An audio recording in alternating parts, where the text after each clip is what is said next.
Day 82, Jungles of Cholt. The party was getting ready for another terrible day of slave labor and hard work.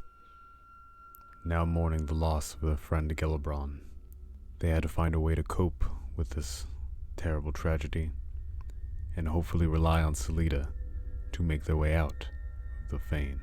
From their cells they heard a commotion go on outside, and they recognized it was time. The Yuan-Ti abomination had arrived to challenge Razan Sea for control over the fane. Selida arrived bearing clothes to make sure that everyone could cover themselves up and make themselves look like Yuan-Ti pureblood. As the party was getting ready to move on, there in the hallway, they saw him. They saw Gelibron, except something was different.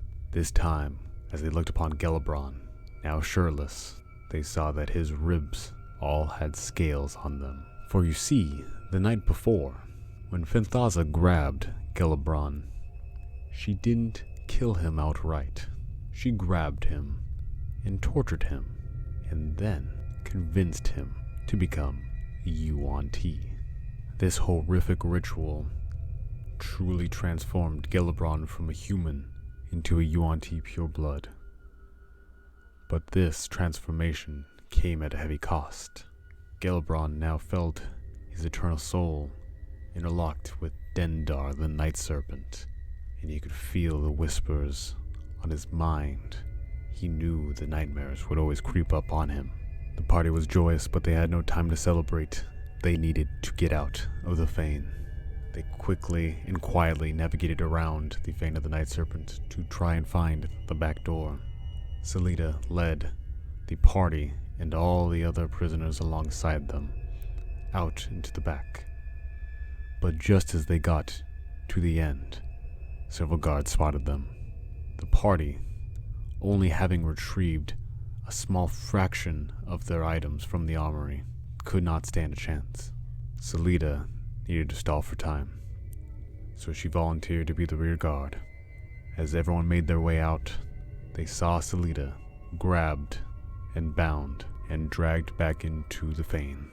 As the party emerged, they saw the sunlight for the first time in several days.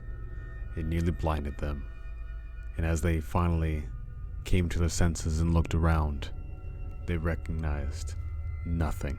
As they looked all around, they found themselves in a sunken city, ringed around which is the jungle high above. They knew that they were in the lost city of Omu, and this is where they needed to be. But the problem was, they didn't have any gear, and they had several civilians alongside them, including which was even a 10-year-old child abducted from Port Nanzaru. The party was way out of their league. They know they couldn't explore around the forbidden city of Omu, not in their condition. They had been weakened, no gear, no backup, so they figured the best thing to do was to get out and make their way back to Port Nanzaru, and after resupplying back at Port Nanzaru, they could return to the city which they now knew the location of, and finally put a stop to the death curse. This ancient and dead city was quiet for the most part, except for one thing. Out there in the distance, they heard a monstrous roar. Yes, the party had heard several large roars out in the jungles coming from other beasties and monsters, but nothing like this. They saw there, far, far out in the distance, a monstrous form of a larger-than-life T-Rex. But this T-Rex was clearly different, as surrounding it, they saw swarms of monstrous insects, and even more terrifying. As the T-Rex began to move, it slowly drifted in and out of sight, moving far faster than any predator they've ever seen in their entire lives. The party and all the prisoners quickly and quietly made their way out of this terrifying city. Fortunately, one of the few items that they were able to grab from the armory as they made their escape was the map of Cholt. With that, they were able to quickly recognize where they were and began the long trek back to Port Nanzaru.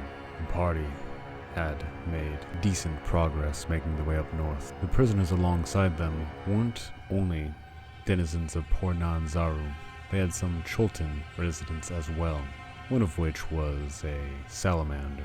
No one was able to communicate with this salamander. It communicated in vague gestures, and as they made their way out of Omu, it quickly headed west. Another prisoner they had was a Batiri goblin. After about 10 days, the Batiri wandered off, supposedly back to his own tribe. This adventuring party was large, yes, but their combat effectiveness was next to non-existent. Very little weapons and no armors. The party had to make slow treks through the jungles to avoid any unnecessary combat, especially because there was commoners amongst them. On day 101, they found a statue. At the top of this statue was a big pile of gold, which they would sorely need in order to recoup their losses. But as they drew closer to the statue, they saw the magic emanate out from it that caused them great fear and hallucinations. You see, the statue was of 3 monkeys standing atop one another. The bottom one with its eyes covered, the second one with its mouth covered, and the third with its ears covered. After several failed attempts and drawing to near insanity, the party was able to finally understand what to do. Covering their eyes and ears and mouth, they were able to draw closer and closer to the statue, and right there, right at the base of the statue, they had to overcome their very worst fears. Thankfully, Sylvia was able to step up in this regard, and they were able to grab it. They grabbed a huge pile of gold, and with that, they knew that they'd be able to at least get something out of this whole experience. Day 113. After all this time, this very long trek through the jungle, they finally saw it. They finally made their way back to Port Nanzaru.